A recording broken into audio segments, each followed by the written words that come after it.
ॐ नमः शिवाय।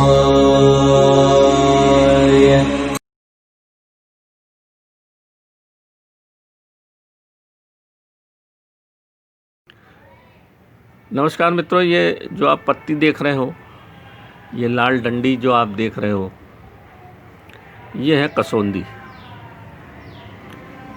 ये इसकी पत्ती ऐसे नीलिमा लिए होगी।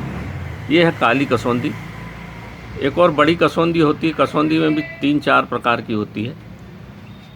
एक चिरोटा भी होता है, चिरोटा के जैसा होता, पर ये बड़ा होता है चिरोटा से। इसका फल देखिए, फल भी ये चिरोटा के जैसा होता है। ये फल लगा है, ये पिछले साल का फल है। ये पीले रंग का पुष्प आएगा इसमें खूबसूरत। ये इसका फल है, ये इसकी पत्तियां हैं, ये इसकी डंडी है।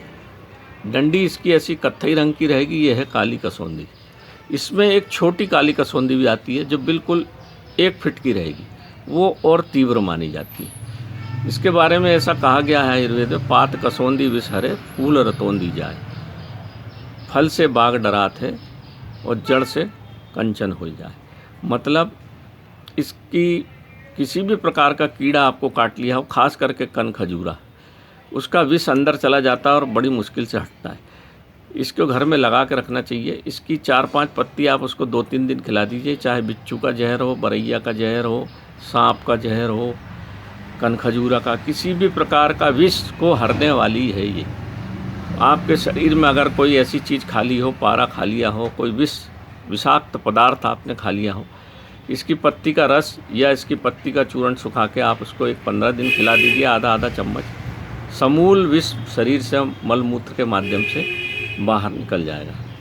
इसके बीज को भी अभिमंत्रित करके रवि पुष्य नक्षत्र में पास में रखने से हमारा किसी भी प्रकार का, जो कई लोग भयभीत हो जाते हैं, जरा से में डर जाते हैं, भय को दूर करने में इसका बीज सामर्थ्यवान है। जिसको रात को दिखता नहीं, रतौंदी आती है, उसको रतौंदी रोग बोलते हैं। दिन में दिखेगा, रात को नहीं दिखेगा। खास करके शुगर वालों को ऐसा होता है। तो इसके पुष्प को इकट्ठा करके उसके पुष्प का चूर्ण देने से रतौंदी रोग समूल ठीक हो जाता है। इसके जो हम आँखों का आंजन बनाते हैं, उसमें इसके पुष्प का प्रयोग करते हैं। तो कुछ दिन तक अगर गाय के घी में इसके पुष्प का और सफ़ेद पलाश के पुष्प को डाल के आंजन बनाया जाए तो आँखों की रोशनी को बढ़ाता है, चश्मा उतर जाता है। हमारा आँखों का आंजन इसी से बनता है।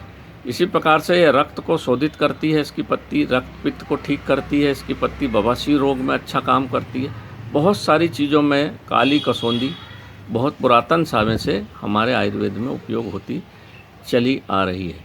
जिस प्रकार से ये विष को, शरीर के विष को दूर करती है, उसी प्रकार से ये पारद के विष को भी दूर करती है। इसके पत्ती के रस में पारद को मर्दन करने से पारद को जो शोधन होता है, उसमें इसकी पत्ती का रस उपयोग किया जाता है, हम करते हैं, ना कि पारद शोधन। जैसा शरीर का पूरा विष बाहर हो जाता है, इसी प्रकार से नाना प्रकार के विष पारद में होते हैं, जिसको विष को दूर करने के लिए इसकी पत्ती के रस का प्रयोग किया जाता है। तो ये कसौंदी बहुत ही उपयोगी चीज़ है मित्रों, और पूरे शरीर को, जो भी विष आपके शरीर में है, सबको बाहर निकाल देती है ये, इसकी पत्ती के रस से। इतने उपयोगी पौधा है ये, और बड़े सहज भाव से अगर आप ध्यान से देखेंगे तो मिल जाएगा। छोटी ना मिले, बड़ी कसौंदी भी काम देती है, मगर वो उतनी प्रभावी नहीं होती। ये 100% काम करेगी तो वो 50% काम करेगी, मगर काम ज़रूर करेगी। बस इसमें आप पहचान देखिए, इसकी पत्ती ऐसी नीले रंग की रहेगी। ये नीला रंग इसलिए कि विष भी आपके शरीर में नीले रंग का विष होता है, उसको ये बाहर निकाल देती। प्रकृति में हर चीज़ है, उसको समझने पढ़ने की आवश्यकता है मित्रों। कसौंदी से मैंने आपको अवगत करा दिया। अब थोड़े दिन में ये पुष्पित अवस्था में आएगी, अभी उगी है। इसकी जड़ को भी आदिवासी लोग, इसके फल को, क्योंकि हमेशा वो जंगलों में घूमते रहते थे, वहीं से मुझे पता चला था कि शेर उनको देख के भग जाता, शेर उन पर हमला नहीं करता कभी। आपने बहुत कम देखा होगा आदिवासी, जबकि घने जंगलों में रहते हैं, परंतु इसके फल को वो सिद्ध करके अपने जेब में हमेशा रखते हैं।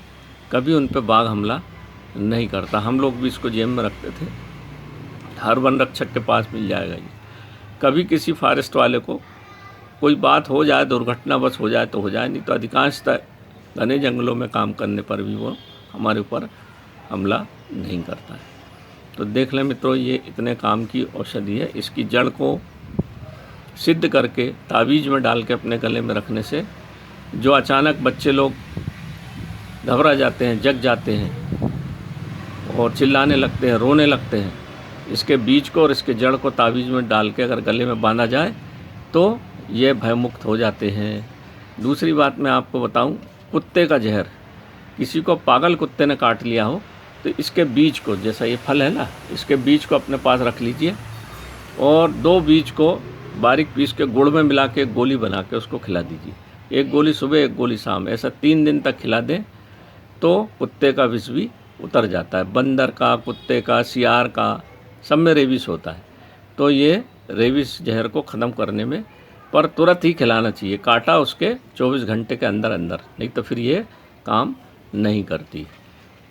तो देख लें मित्रों, मैंने आज आपको इस कसौंदी से अवगत कराया। बहुत ही उपयोगी पौधा है ये, बड़े सहज है, सरल है, वीट के रूप में उगता है। इसको घर में, गांव के आदिवासी लोग सबके घर के सामने लगा रहेगा। यही नहीं मित्रों, मैं आपको एक चीज़ और बताऊं, अगर ये घर के सामने है, पीला पुष्प है इसमें, तो कोई बाहरी बाधा, जैसे आप शरीर में विष नहीं रहता, ऐसी बाधा को रोकता है।